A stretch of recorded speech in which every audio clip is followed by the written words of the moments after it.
Longitude 181. La chronique de la mer et des océans de Fréquence Terre, Daniel Krupka.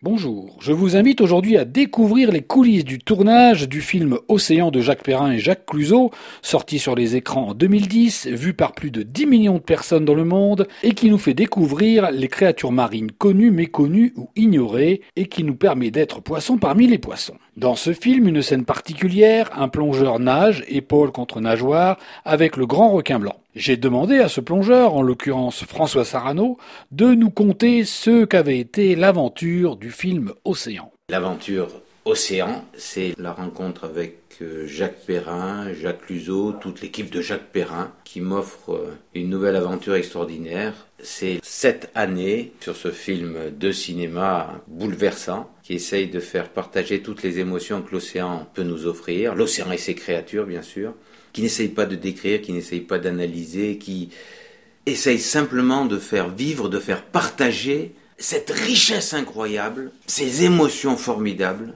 que l'on peut vivre lorsqu'on est dans l'eau au contact des animaux marins. C'est 54 sites de tournage, c'est 450 personnes autour de Jacques Perrin, c'est un homme si généreux, si formidable qu'il vous entraîne au-delà même de ce que vous pouvez imaginer, qui vous porte, comme Cousteau nous portait, comme Cousteau nous entraînait à faire des choses qu'on n'aurait jamais imaginé faire.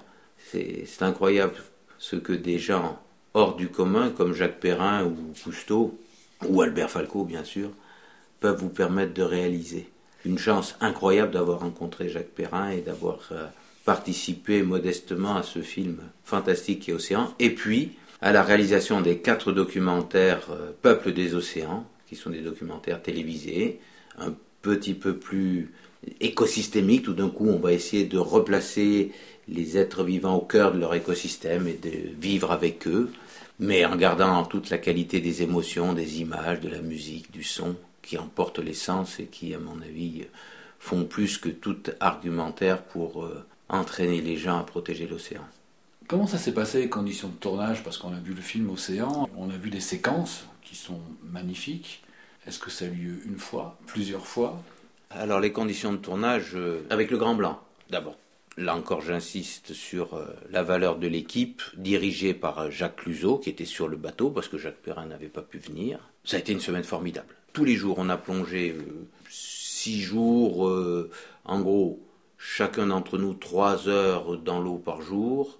Il y avait 2 équipes, avec 2 caméramans, David Reichert, avec lequel j'étais le plus souvent, et Didier Moirot. Tous les jours, on a eu des requins, plusieurs requins, bien entendu. Il y avait parfois 2-3 requins en même temps. Si on fait la somme de toutes les rencontres, je ne sais pas, on a dû voir une quinzaine de requins différents, avec lesquels on est resté donc une 50aine d'heures. Ça veut dire que cette expérience-là a une vraie valeur statistique. Si en plus on l'ajoute à celle qu'on a vécue en Afrique du Sud, nos rencontres avec les requins se sont toutes très bien passées, ont toutes été formidables.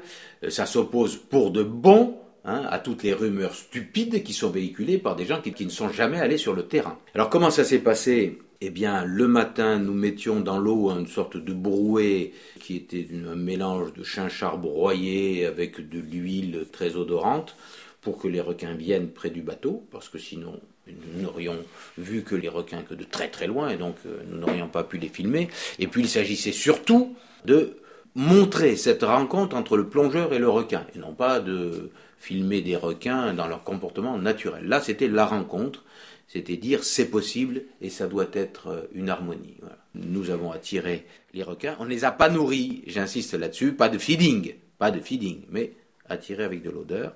On avait dans l'eau une cage qui était en surface et une cage qui était à 6-7 mètres de profondeur. C'était imposé par les assurances et le bateau. Nous ne les avons utilisées ni l'une ni l'autre pour protection. Ça servait de lieu de rassemblement quand on se mettait à l'eau et puis on sortait de l'eau. Mais les rencontres se sont toutes faites très simplement. Les requins montaient du fond et arrivaient près de nous, pensant que nous étions la source de l'odeur. Pas de difficulté autre que celle de leur faire peur. Et dès qu'on bouge, dès qu'on va vers eux, ils se méfient, donc ils s'éloignent. Combien de rencontres très proches ? Parce qu'il est très facile de nager et d'arriver face au requin blanc et de se croiser avec un requin blanc. Tout ça, c'est très facile, c'est tout de suite, c'est le premier jour. Mais enfin, ça ne démontre rien. Ce que nous cherchions, c'était encore une fois la nage en harmonie. Il y a eu 3 fois où ça s'est passé de manière très calme, très sereine, extraordinaire. Une première fois, je me suis approché du requin et je me suis quasiment posé sur l'aileron. Mais malheureusement, le caméraman n'a pas suivi, donc il n'y a pas d'image de ça.